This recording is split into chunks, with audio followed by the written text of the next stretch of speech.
This is your dose of daily market wisdom with master trader Nick Santiago. Starting from humble beginnings, Nick has been beating the markets for over 2 decades. He shares with you his take on the profitable trades that will have you moving towards financial freedom in no time at all. To see an in-depth review of his track record and much more, go to inthemoneystocks.com. Welcome. This is your daily dose of daily market wisdom with master trader Nick Santiago. I'm Kerry Lutz. It's 5/2/22, show number 387. So where are the markets at today, Nick? Well, right now, believe it or not, the markets are catching a little bit of a bid. They're actually positive across the board. That was not the case this morning, but they have gone positive now. You have the Dow up about 190 points. You have the S&P 500 slightly in the green, along with the NASDAQ, which is actually catching a good bid. NASDAQ's up 1.2%. But believe it or not, the big winner of the day is the Russell 2000. If you look at the IWM, that is up $2.40, which is a 1.3% gain. So the Russell is leading the charge so far, but it's very early right now in the day. So. All right. Well, there you go. So Friday's decline was quite substantial. You want to talk about that a little? Yeah, Friday's decline was a big one. And I think it was a bit to do with end of the month stuff. Sometimes you get little window dressing, and then sometimes you get what we call window undressing. And I think we ran into some window undressing there into Friday. But anyway, you slice it or dice it, it definitely was damaging to a lot of charts.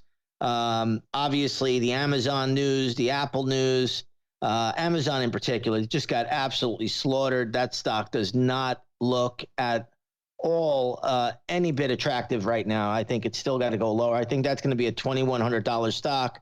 It's trading around $2,450 right now. But overall, it was just really, really damaging to see. And, you know, that definitely puts a lot of pressure on markets. So it was an ugly decline. I'm just happy today we did not wake up to, you know, a Black Monday or something like that. After a Black Friday, you could have a Black Monday. And you always got to, you know, guard against that because we've seen that throughout history.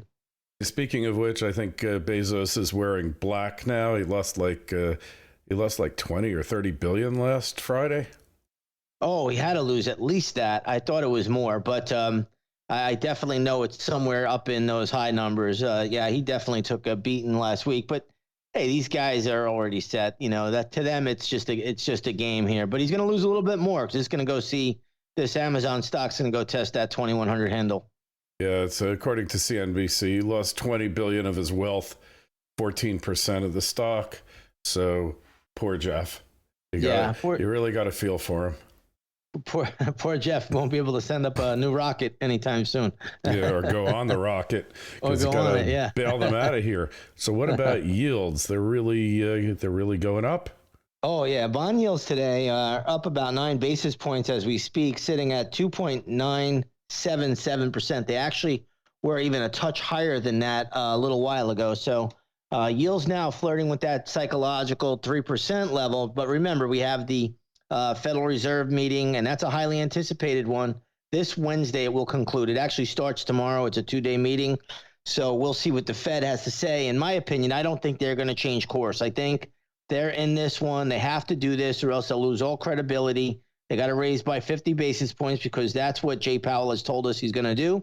Then the next meeting, 50 to 75, and then one after that, 50 to 75. So they're going to front load. That's what he said. And we'll see if he sticks to his word. But I think he has to do it. I think he's going to do it. And the reason why I think he's going to do it is because look at the gold price. Gold has been falling very, very sharply. And that tells you basically a couple things. The dollar has been strengthening on the back of this Fed news. And it tells you that yields are going higher as well. All right. Well, we'll see how long gold prices decline into this. Speaking of which, gold's down like $37 today. Yeah, gold's getting hit today, down about 2% or so, or a little bit less now. But either way, if gold closes down sharply today, which I don't know if it will or it won't, but if it does do that, I think we're going to see gold probably head down to that 1790 level. I have a feeling we're going to get there anyway.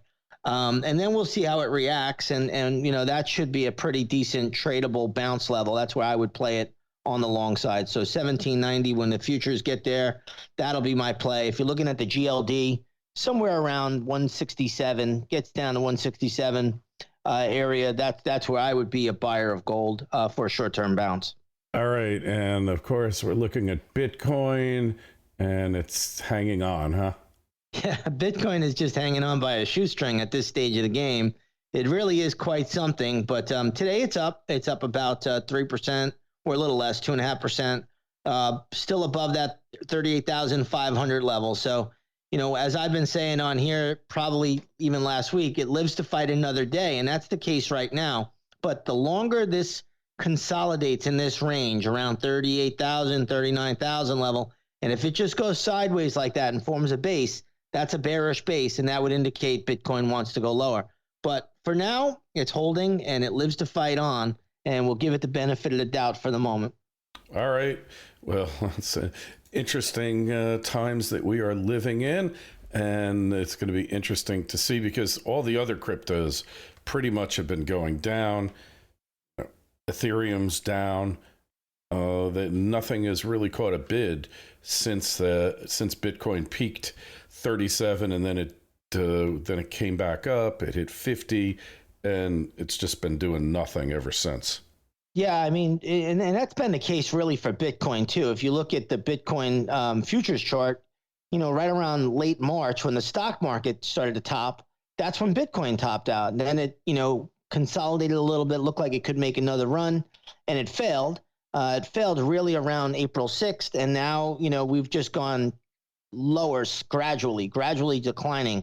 So, it still lives to fight another day. It hasn't broken key support levels, but it's at them. And if you start to consolidate at those key support levels, that's where it becomes problematic, and you ultimately are going to go lower.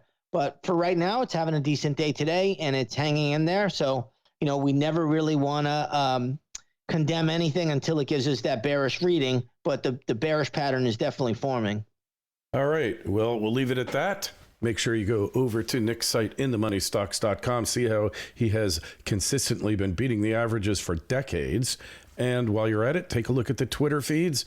As far as we know, now that Musk has taken over, we're not being censored, but we might be shadow banned. That's possible. It's at ITMS, at Nick Santiago 01, and at Kerry Lutz. And your email's welcome. Send them to KL@kerrylutz.com. Nick, we'll hopefully catch up with you later in the week. I'm going to be traveling. We'll do the best we can. Yes, we will. Let's see if we could get together. That'd be great. Thank you.